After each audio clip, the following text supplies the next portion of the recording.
Yeah, I can see a few people are now starting to join, so thank you all for joining the webinar. We'll be due to start in just a few minutes. In the meantime, I guess James, should we do that awkward small talk thing that people do?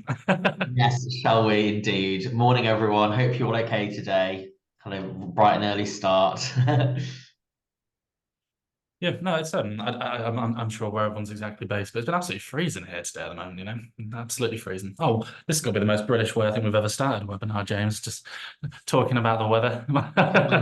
We can't get any more British. I mean, to be honest, I'm here in sunny Leamington Spa. It is very sunny today, but it's also quite chilly. How are things over in Norfolk, Norwich way? Hit and miss. It's cloudy but slash a little bit sunny. You know that weather when it looks warmer than it is outside. It's just starting to get in the summer, so it tricks you. So you come outside in a short sleeve t-shirt and then you're absolutely frozen.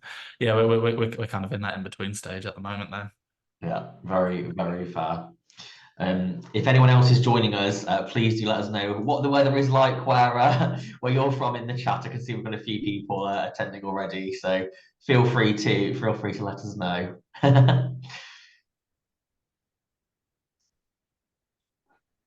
We'll be getting kicked off in around 3 to 4 minutes, so we'll just wait for other members, other attendees to arrive, and then we'll get started. Perfect. I guess whilst we're waiting for the official kickoff time, I guess what I was just going to share actually is a little insight of what we'll be kind of covering and discussing as we kind of go through. Naturally, we'll be talking about the importance of localization in SEO, along with correct kind of linguistic translations. But quite recently as well, I've been working with a client in the travel space, and it was quite an interesting project that we went through where we looked at how different nationalities refer to different elements of travel based on the social norms and cultural norms they have in their kind of home country, their native countries. So, for example, in Germany, it's a little bit more common where people will have different kind of class tickets, first class, second class, etc. That's more common place on trains than it is in the UK. So we saw a much bigger demand of people searching for kind of different class tickets. I think this is a really nice example where you can kind of start to optimize the content based on this deeper understanding of the culture. I think that's something that I know James is kind of that's your wheelhouse, really, isn't it? There, kind of the understanding of the culture. Yeah, that's it. A lot of it does come from understanding the culture and being a consumer yourself in the target market. So I think that's a really, really good example. Travel is all those different behaviors. Having lived in Germany myself many years ago, but having experienced the trains, they're a lot better there than they are here, I must admit. But there's the class system. Also in France as well, it's very common. Whereas here, I think most people will just go standard ticket. You might sometimes, if you're treating yourself, buy a first class, but it's not as common really. So yeah, it's all these little nuances that really come into play in all kinds of localization really, and marketing. That's it. Yeah, exactly. And I think another nice example of this as well is not necessarily looking abroad, but looking within the UK there, where you can have what we're starting to see is Google's trying to move towards a more intent and also unique and value-led proposition for the content that it wants to rank. So when we're looking at, say, for example, people that are, you might have multiple locations across the UK, you'll have different kind of different sites, brick and mortar establishments, or maybe even you're an online establishment that wants to serve and offer services within these different locations. Tailoring the kind of location and geographical standpoint pages to match any kind of colloquialisms within those nationalities can actually perform quite well. It's a nice way to make your content stand out. It adds a little bit more intent, and particularly, so I think I was about to put on an accent, and I'm very glad I stopped myself there. But I think particularly a nice example is certain areas of the UK, for example, in Newcastle, which still has a lot of the strong kind of like Geordie dialect and things like that. Which so you can kind of tailor a copy of that on the page to make it feel a little bit more personal, a little bit more like you understand that audience and that location. Google's starting to pick up and appreciate this extra level of personalization. So I think it works both on a national sense, but also as well a international sense there. Now, I've noticed as well, we've just gone past 1 minute past 10. So what I'll do is I'll kind of kick off the webinar a little bit more formally. Thank you to everybody for attending. What we'll do is we'll kind of run through a little bit of housekeeping as we always do, and then we can kind of go on and we'll introduce ourselves a little bit more formally, and then we'll run through the content that we'll be covering in the webinar. So general housekeeping bits. There's a Q&A section, which James as well, I'll also ask if you could kind of keep a rough eye on the Q&A as we go through, as it wouldn't be a webinar without some technical issues, and I've had all sorts on my side this morning. So, but yeah, I think it'd be the best place if you could kind of keep an eye on the Q&A. Throw any questions that you have in there. Myself and James will kind of pick them up as we go. At the same time, there'll also be time for questions towards the end. Additionally, as well, I would also say we really encourage just to kind of put any thoughts that you have. So not necessarily a question, but just also kind of have a little bit of a chit chat. The kind of most insightful and kind of valuable webinars that I've been a participant on has been ones where kind of people have got involved. So we always do encourage that. And additionally, as well, the recording's available. We'll be sending it out to everybody that has attended, and also as well those that might have registered but not been able to make it this morning / this evening, depending on whereabouts you are in the world. So yeah, I think that covers all the majority of the housekeeping elements. So what I'll do is I'll jump straight in, and I will fail to go on to the next screen. There we are, James.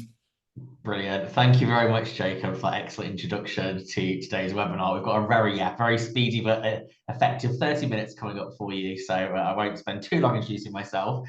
But to give you a quick overview of who I am, my name's James. I'm head of commercial at a localization agency called Comtec Translations.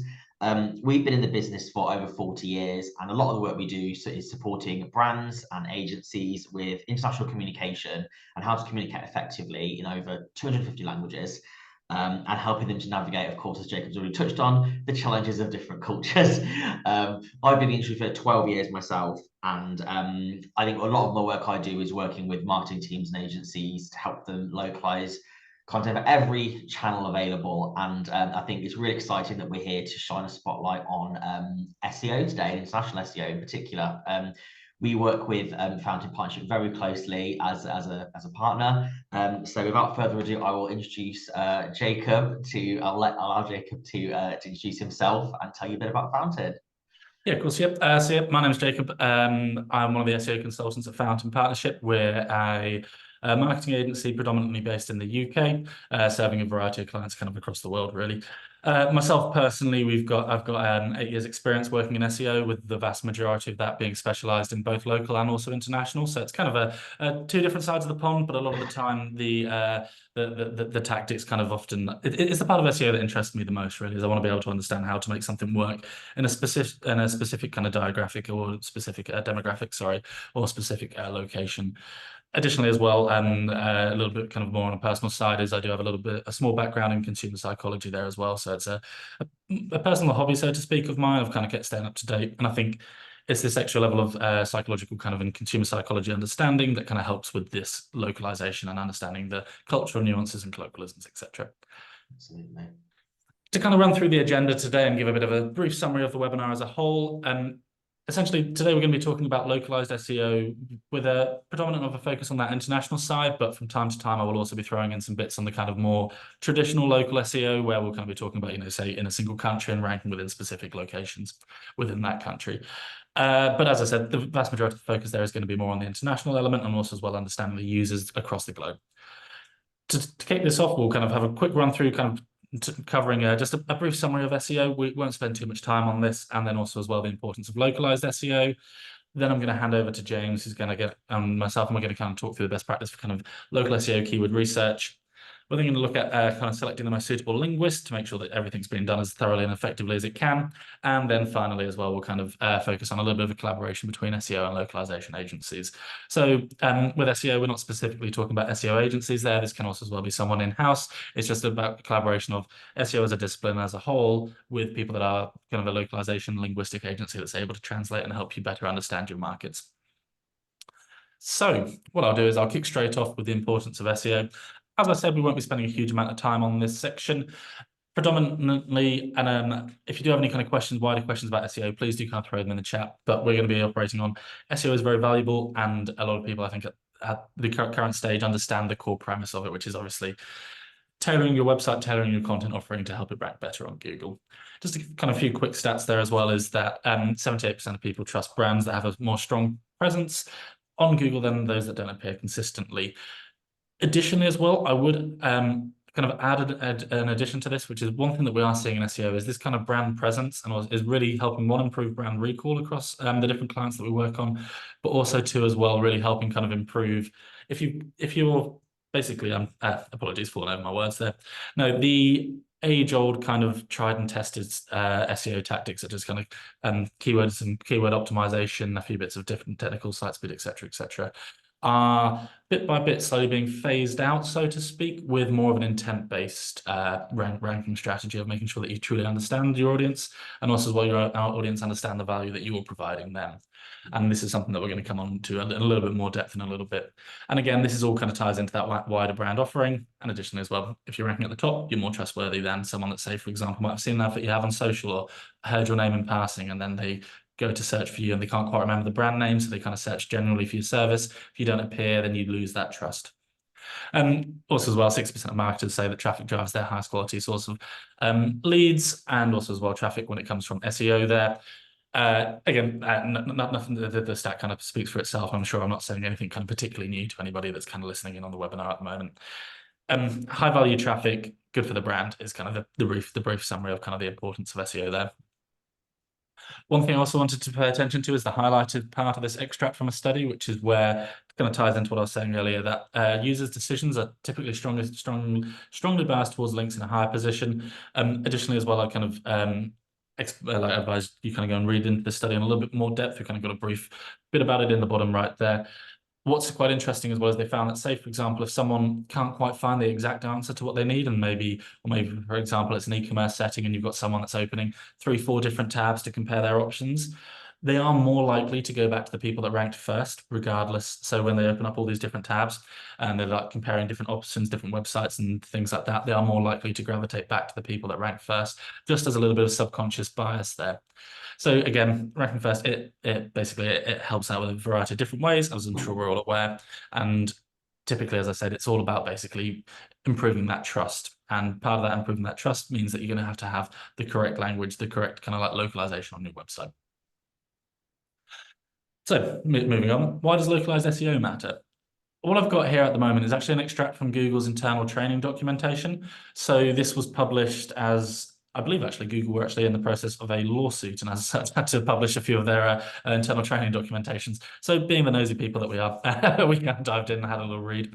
But the main extract is one thing that really stood out to me in this documentation was we don't actually read the page that much, but we do spend a lot of time reading on how users engage with the page. So this again ties in with what I was saying earlier a little bit about how the tried and tested old school techniques of SEO, yes, they still definitely matter. I'm not saying don't kind of optimize for keywords, don't complete thorough keyword research. Definitely not saying that. But do you start to look at a bit more of the user experience, the user understanding, matching their intent, and also as well the strength of your brand is becoming more important. I think a phrase that I see thrown around sometimes in a few SEO communities is SXO, so search experience optimization. Never been a huge fan of acronyms myself, but I do understand the kind of premise that that's trying to get across. And to kind of add a bit more depth to this point as well, when we're looking at localized SEO, the average pages viewed by a local searcher is typically 3.92, and that's significantly higher than an average of 1.6 for kind of non-localized searches. If we tie this back to the original point, where we have Google's looking to see how people are actually engaging with your content. If you've got well-optimized content that's ranking well for a localized search, people are going to be engaging with it more, and then that's going to have a bit of a domino effect and a knock-on effect on your wider SEO. Additionally, as well, and this is a point that I know James will emphasize as we kind of get through the presentation there, but 76% of shoppers are more likely to buy from sites written in their native language. This is where we start to look at the international side of things. Google, the vast majority of the web is in different language, is predominantly in English, but then Google will occasionally still show these English sites to people in countries and nationalities where English isn't the predominantly spoken language. If your website isn't in the native language, that 76% can be flipped on its head, and that's 76% of people that aren't going to buy from you. Now think about how Google's looking into how people are behaving and interacting with your website. This is sending off a negative signal, which in turn could potentially be impacting your rankings. So it's all kind of tying in together to this kind of wider point that we'll keep emphasizing throughout this of make sure that your website is as optimized to the users. A word that I used to use quite regularly was optimized for the user and not the keyword. And I think that's kind of becoming far, far more important as we go through. And what I'll do now is I'll hand over to James there to kind of talk around the localization. Yeah, absolutely. So you've got some more stats coming up. I do apologize, everyone, but I hope this shows the localization side of the coin. And I will just say, Jacob, I think there's so much evidence there that really shows about the experience and of the local audience. And also, I love the psychology behind that. Even if you're first ranked, you're looking at several, you're still going to go back to the one that's ranked first. And that's really fascinating, and just reflecting on my own search behaviors. I probably did exactly the same thing. So that's again, really, really important stat around why SEO is so important. But let's look at localization. So on the screen, I'm sharing with you here a little graphic that shows you the linguistic makeup of the internet. So as you can see on the top, there is a huge amount of English content on the internet. So 55% of the internet, sorry, the content on the internet is written in English, which is great for an English speaker. However, only 5% of the world are actually English native speakers. And when we look at internet users who have some level of English, it's only 26%. So there's a huge discrepancy there between 74 to 95% of people aren't being engaged in their own language. So there's a huge discrepancy in terms of how customers are being spoken to. There's also a lot of opportunity for brands. On the next few slides, I'm going to show you some more examples. On the next slide, I think consumer behavior, global consumer behavior is also really, really impressive to look at. Again, at the top, we've got the stat there that Jacob's already mentioned, so I'll reinforce it. 76% of online shoppers prefer to buy products or information in their own native language. So only 24% will really buy, if 24% of non-natives will buy from an English website. It's also really, really similar in terms of the statistics when we look at consumer behavior and customer care. So not just the text on a website, but all of the customer care, the customer support, FAQs, chatbots. Again, 75% are unlikely to engage with the brand if that support isn't available in their own language.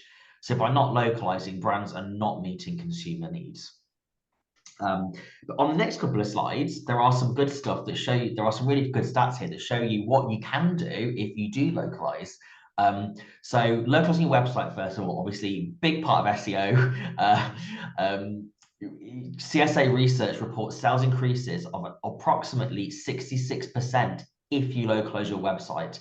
And that's based on opening up all these revenue streams for different languages for your brand, but also helping those people who are visiting your website or perhaps not purchasing engage better with your brand.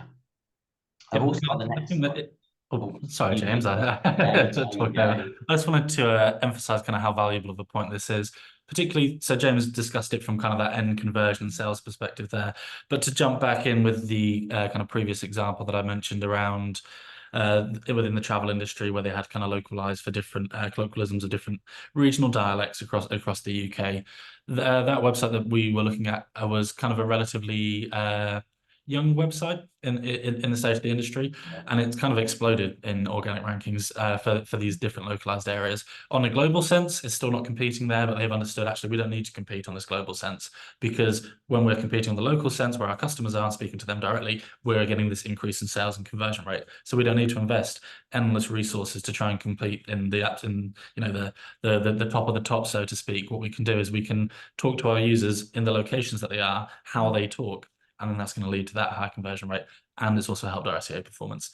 So sorry there, James, I just got to jump. No, really important point. And we've worked with a few customers ourselves where we've seen the power of this. So we've done it. We've worked with our clients on a few website launches, and even without optimizing for SEO, just translating the website was increasing traffic around 20%. So imagine what you can then do with investing in optimizing your SEO as well. So really, really strong stuff. I've also got the next slide, a PPC example. I thought this was quite a nice visual one. So for a paid media example, when localizing this ad on Facebook, this brand found that compared to the English version, there was a whopping 87% increase in the click-through rate for men and a 22% increase in the click-through rate for women. So obviously that is huge traffic there just by localizing. On the next slide, I'd like to leave you one really good stat as well. So within the translation industry, I'm part of the Association of Translation Companies. And over the last few years, we've been doing a study in participation with Aston University Business School, looking at the power of localization, investing in language services, and how this benefits your business. And having surveyed, I think, about 300 businesses based in the UK, we found that those embrace language capabilities, whether that's internal training, investing in localization and translation, they're 30% more successful in exporting than those that don't. So 30% is a huge stat. And I think hopefully all these figures that Jacob and I have shown you have not only shown that why investing in localization is important, but why doing it properly, investing in international SEO is also really important as well. I'd like to come on to next then. On the next section, we'd like to look at a few bits of best practice. So we've told you hopefully the why, this is so important. And now here's a few things about how to do it.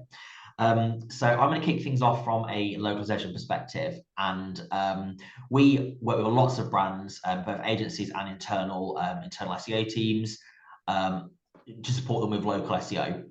We're often either given an English keyword list to localize and research, or we're given a series of topics or ad groups, and we go and find the keywords themselves, depending on what the client prefers.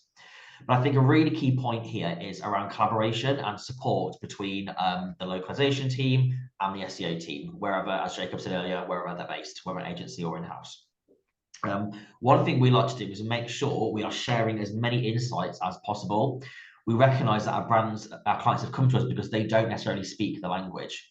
So it's really, really important for us to share as many insights as possible so our client can make the smart decisions that are right for their brand.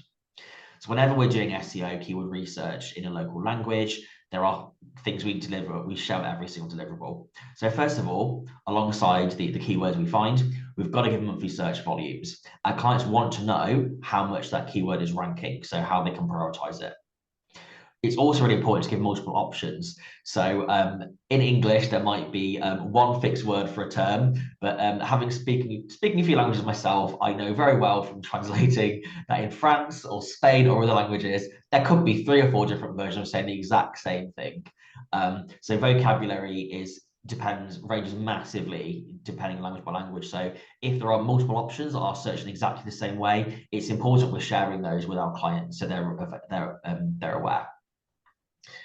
Back translations as well. Again, our clients might not necessarily speak English, so speak the target language. So we like to provide a back translation just so our clients can understand the kind of logic behind that search term. And finally, a commentary. So again, it's really important to share insights. If things crop up during the keyword research, if there are multiple options, if there are certain things based on consumer behavior as to why they've made a certain choice, it's important we note those down so our client has a really full overview of what the local keyword landscape looks like.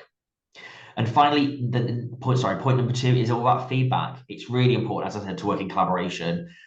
What we like to do is when we're doing a huge keyword project is to do an initial sample. We like to check our clients happy with the deliverable quality and if there's any initial insights.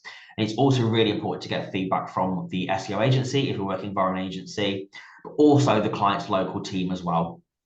So they, for example, might be the local marketing team, and they might want to target certain keywords or certain products. It's really important to get their buy-in as well and make sure that any local preferences, but also internal preferences, are captured. As translation, as localization, I'm sure you're aware, is a very subjective piece of work. So yeah, they're my 2 best practice takeaways I would recommend for local keyword research. Perfect. And to look at this from a bit more of a SEO perspective there as well, with a slightly uglier slide, I think, actually, looking at the 2 in comparison. I think this slide, it goes to show them, I just spend my time looking at the numbers, really, and their visuals often get left. But no, what we'd say from a local perspective, particularly when you are completing keyword research, is you want to review this every 6 months.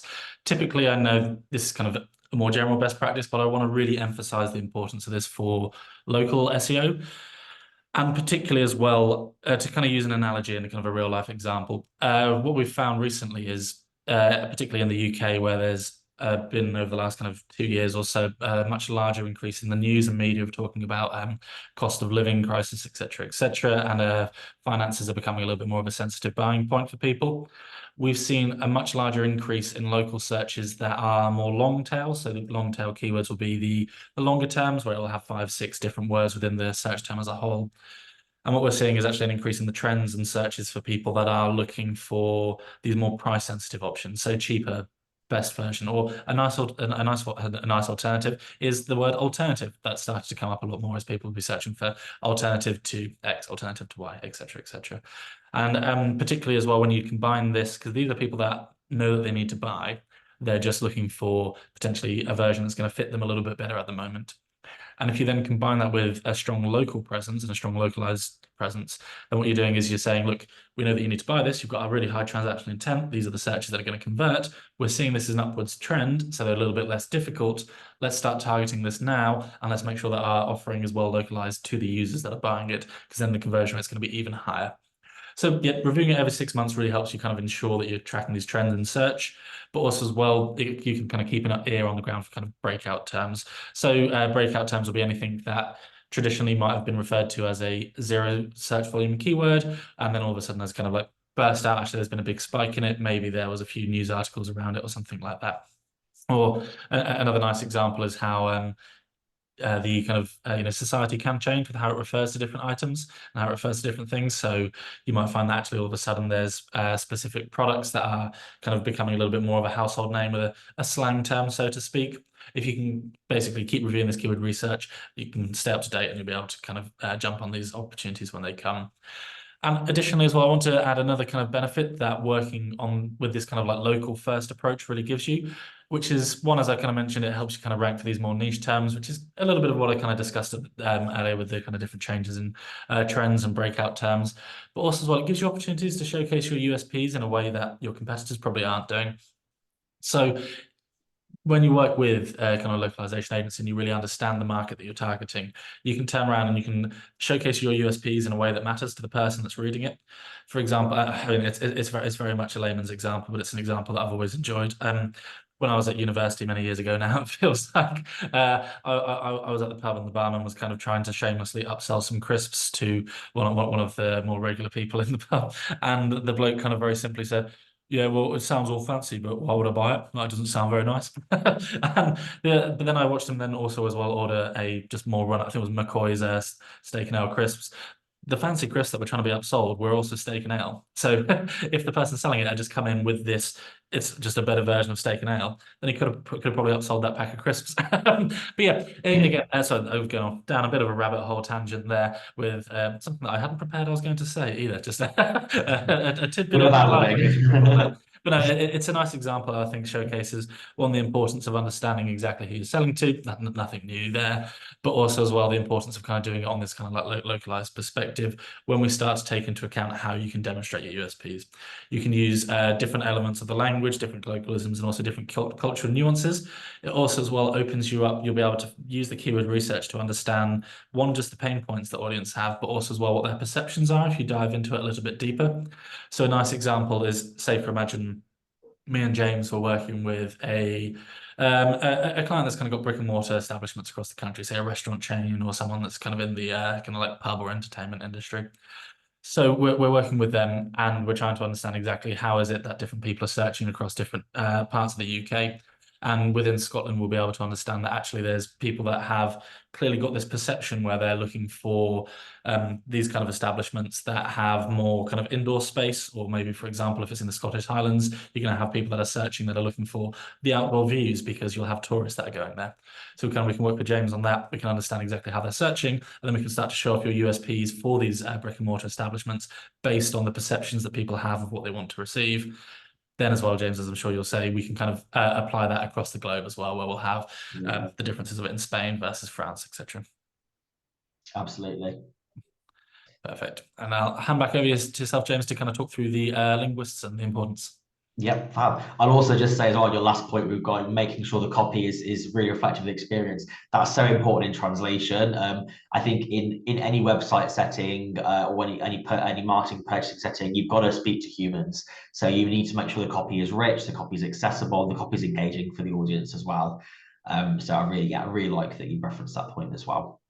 And finally, our last bit of best practice, bringing it back to localization, is around selecting the right linguists and the right people to do this work. So when we are researching, when we are doing local SEO keyword research, it's vital to get the right team in place. And this is one thing I think we pride ourselves on at Comtec, is finding the right linguist for each project. We take the time to handpick teams based on specialisms and a whole range of criteria for each individual customer and each individual language they're looking for. But from a local SEO perspective, when we do keyword research, these are some of the things we're looking for when putting our teams together for our customers. So first of all, they've got to be a professional linguist. First of all, that's a non-negotiable for us, and it's really, really important. Translation is a very complex. It's a complex solution service, so it really benefits from that professional perspective. Local SEO obviously requires two things: a native speaker and also based in market. It's really important that you understand both the target language and the target culture. They are themselves going to be consumers. So what we like to do is make sure that they are in that consumer mindset throughout the keyword research, and then be searching and finding terms that they themselves would search for. And they also can see linguistic nuances and behaviors, as Jacob's mentioned as well, that they know how their culture works. It's also really important that they have SEO knowledge. So we're not just selecting this is a French translator who can do to do the task. We're looking for a French translator with detailed experience in SEO. So they've got SEO keyword research localization. They know how to optimize content for websites. They've got digital marketing experience, and they're also very familiar with the search tools that are out there. So Ahrefs, SEMrush, Google Trends, a lot of the tools which SEO practitioners will find the right solutions and keywords for their brand. And finally, subject matter as well. We've also got to take into account the brand itself and what they are trying to do. So the linguist needs to know if it's a fashion brand, we need to make sure we have a linguist who not just knows SEO but is a native, but they need to know the fashion industry and what types of things people are searching for in the industry as well. So these are 5 core concepts we look for when building teams for our customers, and it works quite well. But yes, it's a very detailed process, but yeah, we like to make sure that it works perfectly for our clients. Perfect. And additionally as well, we just kind of wanted to cover very briefly about the working with an SEO agency and a localization working in partnership there. So it's kind of, I think we've actually managed to kind of, is the phrase osmosis where you I think so. yeah, I'm not 100%. I'm gonna say this. But I think we've managed to cover this as we've kind of gone through the rest of the presentation. But essentially, as James mentioned, just to emphasize, it's this feedback loop, and I think the best way to consider it is the feedback loop is ever going. It's more of a feedback cycle, I think, James, as I'm sure we'd both be kind of comfortable to say. Forever learning and forever working, really, there to kind of keep things going. Again, SEO agency easily interchangeable with SEO in-house, etc. as well. The one thing that I would also mention as well is being able to look at performance and understand exactly from the SEO side of things, when you say, for example, whether it's in an international sense or on a more kind of like localized within the single country sense, when you're looking at performance, you're trying to understand, okay, we're ranking second, we're ranking third, what are we doing wrong? We're maybe not getting the traffic that we expected. Then this is a case where we can kind of go back to the localization agency and really understand, okay, so we're ranking for these terms. We can see that there's good search volume. Everything is saying that this should be performing better for us than it is. What's going wrong? And then this is where someone such as James is able to kind of step in and really help us understand the ins and outs of actually, well, this might be what people are searching for, but have you considered asking the question about your audience in this way? Have you considered looking at this different type of language? Yes, there might be a bit less search volume, but it's going to provide you more value. Yeah, I think that's a great point, Jacob. I think always tweaking and always making sure things are optimized is an ongoing project. I'd also say as well, one last thing around localization is culture is so vast and it is a huge, it's such a very big concept. I would always say to either agencies or brands, bring the localization part in at the strategy stage. They have access to a whole range of essentially consumers in their markets, within their workforce. So there's a huge knowledge base there that can be tapped into to share insights on the cultural perspective and the language perspective that might really help the strategy. And that's something we've done, in fact, with working in partnership with Fountain as well, which we find really helps the project. Perfect. I'm also as well just a little bit conscious of time. So what we'll kind of do is we'll kind of fly through these quite quickly, but just a couple of bits that I'd say if you are, say, taking this away and you're going to work on a project yourself, whether kind of for the brand as a whole, or whether it's something a little bit more small scale. What you need to ask for is basically ask for a clear breakdown of the user journeys before you begin any keyword research. This is both of anybody within SEO team or if you're asking to a localization agency. Just understand the audience, understand who you're selling to, and understand their exact user journey. Then within that, you want to develop a control of how people search in your native country. So, for example, as James mentioned, this will be your English list. And then you want to kind of have this further investigation of how this differs across the globe. This is why the first step of having that user journey is so important. If you have that user journey broken down and you say, okay, we know that our customers would follow these 8 different steps here and there. Sometimes they might skip a few, but this is a rough guide.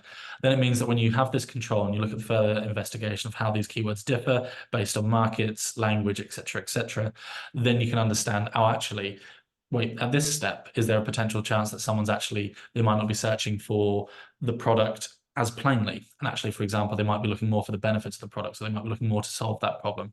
So they've actually kind of almost reverted back in a way to the start of the journey because there's been a bit of decision-making process, etc. Having this all broken down really helps keep that understood. What you want to stay away from is what we're going to call one-way translations. So this will be, I'm sure we all know the examples of where you put something into Google Translate and it means something different. Don't do it. It's yeah, I think my favorite example of saying this was someone that I guess it's a sign of the times. They hadn't used Google Translate, but they'd used they'd used ChatGPT to kind of do the translations, which sometimes it was okay, other times it was kind of having completely catastrophic results. So definitely don't use these one-way translations just like for like. What you need to do is understand the meaning of the sentence, meaning of the phrase, and then understand actually how does that reflect within that different market. And also as well, probably goes without saying here, but it's this biased keyword research that clearly favors a single audience or location. There might be less so. I think a nice example actually is to go again back to the travel example that I've been referring back to quite consistently, is that when we're looking in the German market as well, we did notice search volumes are actually quite dramatically lower, probably 20-30%. But then what we noticed is in the German market, the size of English searches within Germany, searches within English for the similar things were actually much, much higher. So there's a little bit of a small correlation there between the fact that in the German market, English is much more common spoken than, say, for example, in Italy or Spain. And so there's a few people that are still searching with that, particularly with the travel, because they expect to be seeing English websites, not realizing that the websites could also be translated for them there. So yeah, just a small comment there on when, even if it looks like search volumes are a little bit less, look deeper is the end point there. And just a fun little bit to end on, and I'm sure James, you might have a few bits to add, but it's just understand the culture, not just the words. That's kind of, I think, summarized everything that we've kind of been saying as we've gone through, really. Yeah, I think that sums it up beautifully. Language is much more that is much more about the culture is so deep, and its translation is much more, and is much more than just the words. So yeah, I think that's a lovely way to end. Does anyone from the audience have any questions for us at all? I know we're running a couple of minutes over, but if anyone would like to kind of raise a hand or has a Q&A, please pop that in the Q&A chat and we'll answer that for you. Yeah, of course. And additionally as well, I'd also add that if you within the emails, you'll have the kind of email address that this will be sent out to, and we'll send off the recording after this. So feel free to respond with any questions to that as well, should you have any. Cool. Oh, we have a question in the chat. So, as a I'm going to read that out to everyone. Thank you, Lucy, for your comment. So, as a translator, unless the project is more specifically SEO focused, which you're right, I received the material which will be used on a website, but the client is often more focused on terminology, providing glossaries, or rather than TM rather than SEO. That means that the terms translated in a certain way may not be the words web searchers would use. How can this be improved, and should the client be educated first? Yeah, that's a really good question, Lucy. It's actually something we've actually spoken with certain brands. We do have a couple of clients where we have 2 glossaries. We have an SEO glossary for the website work and a glossary of approved translation terms for their non-website work. So for their brochures, marketing materials, blogs, that sort of thing. So there is a difference there. So what we often do is we tend to work with the client to put that in place, because obviously there are sometimes differences in terminology across search and that. So that's a really good question, and I think something that more brands do need to think about. So yeah, I absolutely love that question. I think it's education as well. Perfect. I think oh, sorry, James, is there a few more questions that have just come up? We have 2 more questions. If I'll read those out. Lucy, thank you, Lucy, for your comment. So question from Joanna from Comtec, one of my colleagues. Are there any particular geographic markets that tend to benefit from localized SEO more than others? Do you have an answer for that one, Jacob, perhaps? And sorry there, James. Could you repeat that question? Any particular markets, was it? Absolutely. Are there any particular geographic markets that tend to benefit from localized SEO more than others?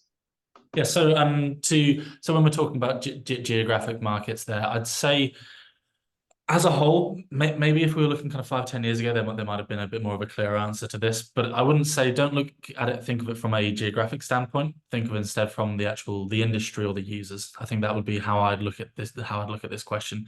Instead, I'd say that geographically, you're gonna basically be providing value regardless of the sample size, really, because that's where you need to sell. That's where your customers are. So naturally, of course, there's going to be larger areas with a larger customer base, but at the same time, the smaller areas are still equally as valuable because they still want to buy. However, on an industry perspective, you're going to have two different sections there. So you're going to have the sections of industries that have these brick and mortar establishments or have, location specific services. Nice examples will be your kind of restaurants, that kind of entertainment industry, but also as well, you'll have people such as solicitors, lawyers, those kind of things, which might necessarily not have a in-premise location, but they still specifically service those direct areas. Other industries as well that are kind of my normal go-tos, and I think actually this is a great opportunity for the international from that geographic side, will be again industries such as both SaaS businesses, but also as well, I mean, there's the obvious travel, so I won't talk too much about that, but so there's the obvious travel side of things, but SaaS companies will, regardless of the actual language that their product is served within, often will have users based around the world. And as James said, it's that aftercare and that customer care that you can provide within different languages that's going to help improve your actual overall SEO performance of the site as you start to rank in these locations. Provided, of course, if the tool and offering isn't translated, that's made very clear at the start of the journey. Brilliant. Thank you, Jacob, for that answer, and Joanna, for your question. We have one more question from Tom.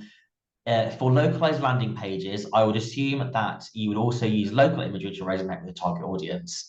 I'll take this one because I've got quite a bit of experience in this area. Yeah, that is a fantastic question, Tom. And yes, in theory, it's absolutely the right thing to do. I think it's really important that the targeted landing pages or websites, any marketing content reflects the target audience.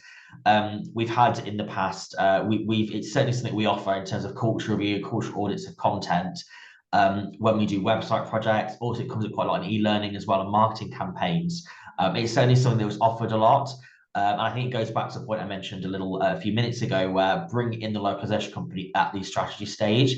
I think we have access as a business, as an industry, to a whole range of experts that live all over the world. And I think it's really important to tap into that. When we have done this for customers, it's been really, really quite powerful. My colleague Joanna is actually on the webinar today, and she's actually worked with me on this for a very well-known retail brand. And we actually analysed their website from a cultural perspective, a local perspective across different languages. And one of the big things we found was the imagery wasn't actually reflective of the target audience. So I think that's a really good example. It's not just about the text in a website or marketing piece. It's around the whole thing. And yeah, I think really thinking about the culture at the very early strategy stage before you get to content creation, really, or at least looking at content before it gets translated, doing an audit of that and seeing how this will need to change from the localization perspective beyond just the words is really, really important. And I think from my experience, I would say brands are certainly becoming a lot more aware of that. So I think it's been nice to see that grow over the last few years, because it possibly wasn't the case when I first started my career. So thank you, Tom, for a great question. That's a really important one to share. And just to add a little extra to what James just kind of covered there as well, Tom, is what I'd say is, if possible, if you can use your own bespoke custom imagery, so trying to rely a little bit less on stock imagery, that there are very, very small correlations with that improving rankings. There's a few interesting studies that you can find. I think LinkedIn's probably the easiest place to find them. If you do kind of search on LinkedIn, where people have tried to rank for kind of nonsense terms to keep the control test nice and stationary. And they've had two different websites competing for the same terms. One's used bespoke images, the other's used stock imagery, and the one with the bespoke imagery typically performs better.